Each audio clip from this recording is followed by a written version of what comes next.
Bonjour à tous et bienvenue dans cette nouvelle vidéo. Aujourd'hui, on se retrouve pour une nouvelle leçon. La leçon d'aujourd'hui porte sur les adjectifs numéros cardinaux. Alors nous allons savoir tous, ou bien nous allons identifier tous ensemble ces adjectifs et nous allons savoir après comment, ou bien nous allons savoir les utiliser. Alors, les adjectifs numéros cardinaux s'utilisent pour indiquer le nombre ou la quantité numérique des personnes, des animaux et des choses. Ces adjectifs sont soit des mots simples ou bien des mots composés. Des mots simples, par exemple, dans cette phrase, dans une année, il y a 4 saisons. Alors, le mot en rouge, le mot 4, est un adjectif numéral cardinal. C'est un mot simple. On peut aussi trouver des adjectifs numéraux cardinaux comme des mots composés. Par exemple, dans cette deuxième phrase, vous avez mon père a 80 ans. À 80 ans.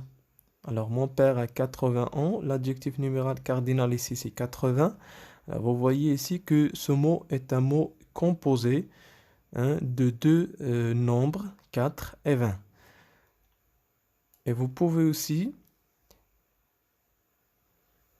trouver des adjectifs obtenus par multiplication et des adjectifs obtenus par addition. Alors, les adjectifs obtenus par multiplication, par exemple, 80. Alors, 80, c'est 4 fois 20. Il est obtenu par multiplication, c'est 4 fois 20 nous donne 80. Il y a des adjectifs obtenus par addition. Par exemple, dans la troisième phrase, dans cette ville, il y a 18 écoles. Alors, l'adjectif 18 ici est obtenu par addition. 10 plus 8 nous donne 18. Alors, 4 fois 20, c'est la multiplication. Et 10 plus 8, c'est l'addition. Alors, tous ces adjectifs sont tous invariables. Les adjectifs numéros cardinaux sont tous invariables. Cependant, un, alors un qui prend un E au féminin, il s'accorde. Il y a aussi 20 et 100. Ces deux adjectifs prennent un S du pluriel. Alors, nous allons savoir quand 20 et 100 prennent un S au pluriel. Nous allons commencer d'abord par 20. Alors 20 prend un S du pluriel lorsqu'il est multiplié par un nombre. Alors 20 ici, vous voyez l'exemple 80. Alors 20 est multiplié par 4. Alors dans ce cas-là, on ajoute un S pour 20. Même chose pour 100. Alors lorsqu'il est multiplié par un nombre, on ajoute un S aussi pour 100. 300. Ici, on ajoute un S à 100 parce qu'il est multiplié par 3.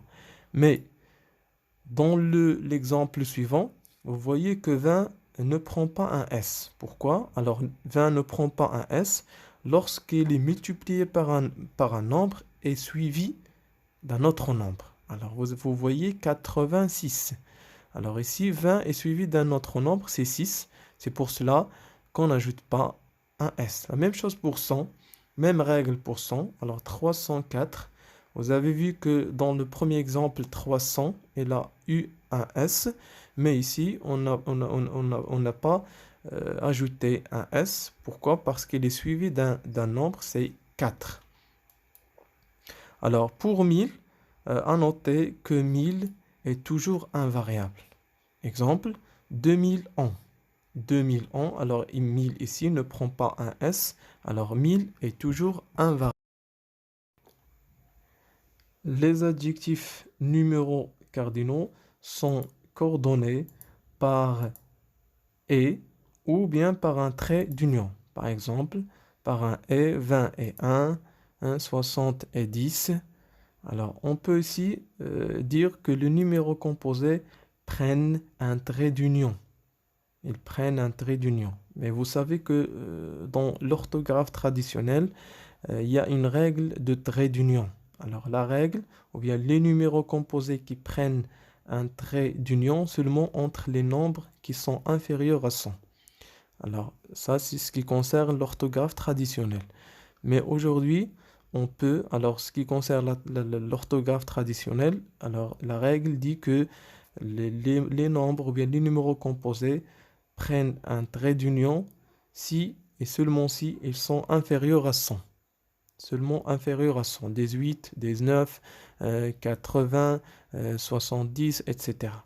Mais aujourd'hui, alors cette règle a été modifiée, hein, même si elle est étant toujours admise, mais elle a été modifiée. Maintenant, on peut ajouter un trait d'union après 100, avant 100, par exemple 309.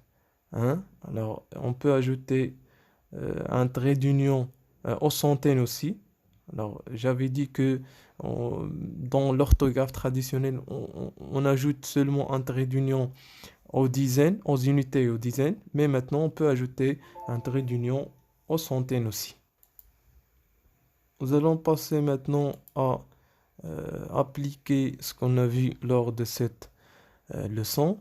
Nous allons commencer, l'exercice dont nous allons faire, c'est écrire ou bien décrire les nombres suivants en lettres. Vous avez des nombres, alors 6, 300, 80, 305, 86.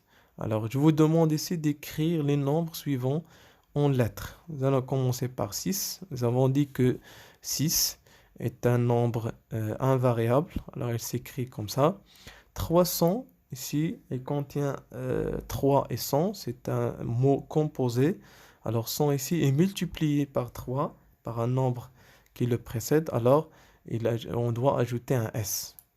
80, même chose. Alors 80, ici 20, on ajoute un S à 20. Pourquoi? Parce qu'il est multiplié par 4. 305. Alors l'adjectif numéral 305. Ici, vous voyez que 3, c'est un mot invariable. 5, c'est un adjectif invariable.